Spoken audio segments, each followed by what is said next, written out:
morning. Oh, wow, there's a timer right there. Okay. Yep.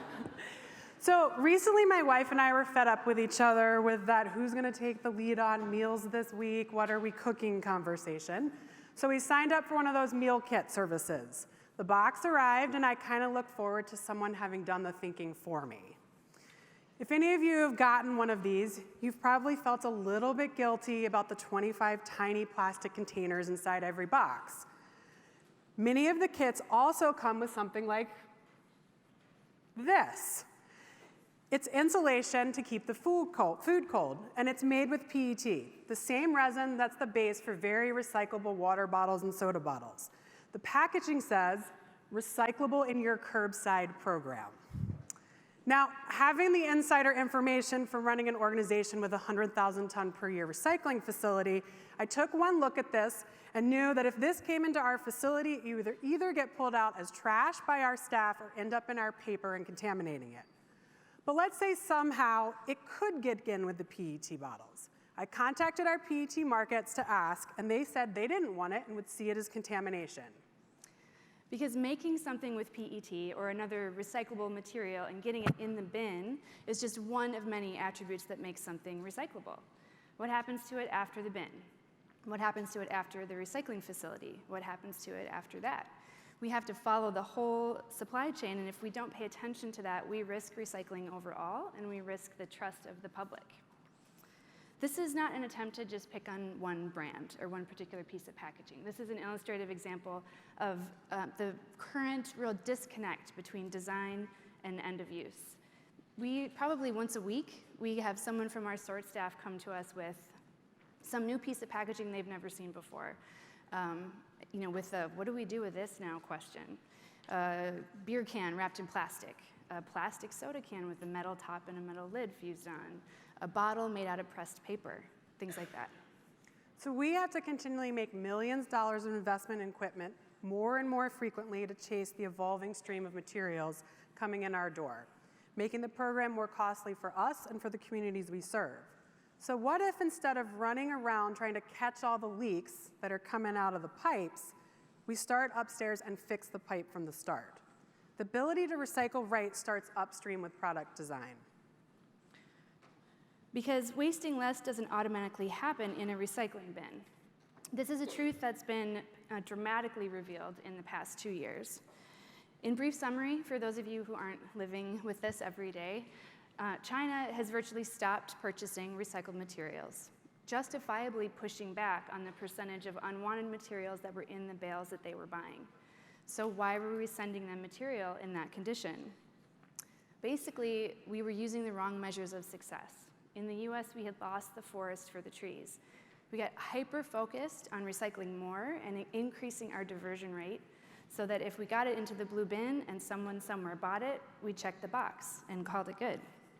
And until recently, China was so hungry for the good materials in those bales that they were willing to deal with the rest. China was the destination for around 40% of material coming out of US programs. So when that material then flooded the domestic markets, prices dropped for everyone, even those of us that weren't selling to China. We've seen this now. Cities are questioning their programs. They have cost concerns. We're seeing cities drop programs, and people in general are asking, is recycling still worth it? So to answer that question, we need to think about the actual reasons why we put recycling items in the bin or the cart. And there's probably a variety of motivations for people even in this room. But if we zoom out far enough, there is a common denominator. We all want a safe, healthy world to live in. And we know that burning and burying waste is an environmental justice issue and a direct threat to that safe world. We believe that our individual actions are going to aggregate into something that will have an impact, and we're not alone. So at Eureka, we receive 400 tons a day of recyclables. Every day, a pile shows up at our door. It's a big number, to be sure, but it also tells a really compelling story about individual action and commitment that we get to see and be inspired by every day. In that pile, daily, we see about 480,000 aluminum cans and about 540,000 PET bottles. So with just those two materials in that pile, we're already looking at well over 1 million times that an individual made the decision and the commitment to separate and recycle that material. So we are all making the effort to recycle because we want that cleaner air, that drinkable water, a secure and safe future for our kids. And we know that landfills and incinerators are sited in communities of color and in low-income communities, and that waste and consumption is an environmental justice issue throughout the supply chain. People are connecting the impacts of fossil fuel extraction, like fracking, to demands for plastic production, and we are increasingly concerned about plastics in our water, our soil, our breast milk, and even our beer. So is recycling the right thing? Is recycling going to help us address all those concerns? In light of the upheaval of the last 2 years, is it still worth it? These are important questions. And if the metric for success is large financial profit, then some are making the calculation that no, it's not. It's not worth it. There's a dominant narrative that recycling shouldn't cost more than trash. However, if we measure our success and relate that success to our actual goals for a healthy, secure future, regardless of how cheap in dollars the tip fees and operational costs of garbage are, it's far too costly to continue wasting. We are paying for waste with our air, water, health, and climate, and recycling is more important now than ever. Recycling can be a part of a much-needed solution, but how we do it and how we measure success matters. So at Eureka Recycling, we are working every day to demonstrate a path forward for recycling that provides as much benefit to our community as possible and set some of those new markers. For example, we pay above living wage to all of our full-time benefited employees, which is not the norm in the industry. And this industry is one of the 5th most dangerous, in the top 5 most dangerous industries in the country.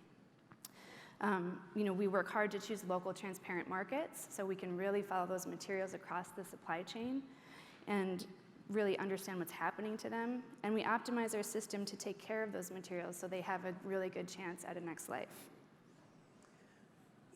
But even if or when we see programs across the country making changes to provide these kinds of community and environmental businesses, we will not recycle our way out of this problem to get the future that we want.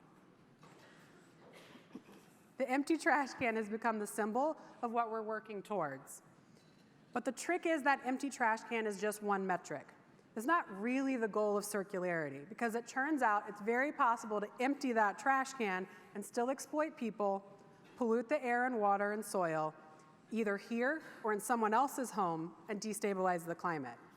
And more importantly, a full recycling cart doesn't tell the whole story.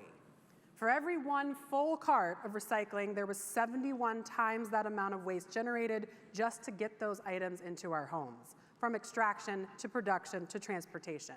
So recycling might reduce some of that upstream impact for the next product we're making, but the only real way to address those 71 carts is to reduce our consumption. We're too often stopping at better consumption and not continuing to less consumption, which again is the only way we're going to get at those 71 carts. As this conference demonstrates, there's a tremendous excitement around the potential for new technology, like chemical recycling, to be key building blocks for a circular economy. This is a critically important time to ensure that these investments are really going to move us in the right direction. As we build the new economy together, let's learn from the cautionary tale of recycling diversion and the national sword. Let's bake into the bones of circularity a commitment to our real goals and measures for planet and all people. Let's follow the supply chain and ensure that with new technologies, we're not creating regrettable, unintended solutions. Real solutions are challenging because it's currently more profitable to generate waste. We know that solutions like reuse and reduction are challenging to shareholder returns. But we also know that we're using Band-Aids right now when what we really need is a tourniquet, and we need it fast. So if we really want to have a circular, just economy, there can't be green products and regular products. Together, we need to work towards a future where all products that all people have access to are not harmful to our bodies or our communities. We need large-scale, systems-wide change, things like standards for packaging and requirements and commitments around recycled content and even reduction. We are seeing more and more communities demanding this both at the city and state level. So instead of starting with the question, can we make it recyclable? Can we make it circular? We need to very critically ask, do we need it at all? This is how we're going to ensure that whether you live in Minneapolis or China or Tanzania, that you're going to have clean water to drink and air to breathe. This is a massive challenge. It's going to require courage and commitment, not from just one recycler or a few leading brands, but by the entire system and everyone in this room. We need to recycle right by designing right and remembering what we're solving for. And we need to remember that recycling or circularity isn't going to be enough. Thank you.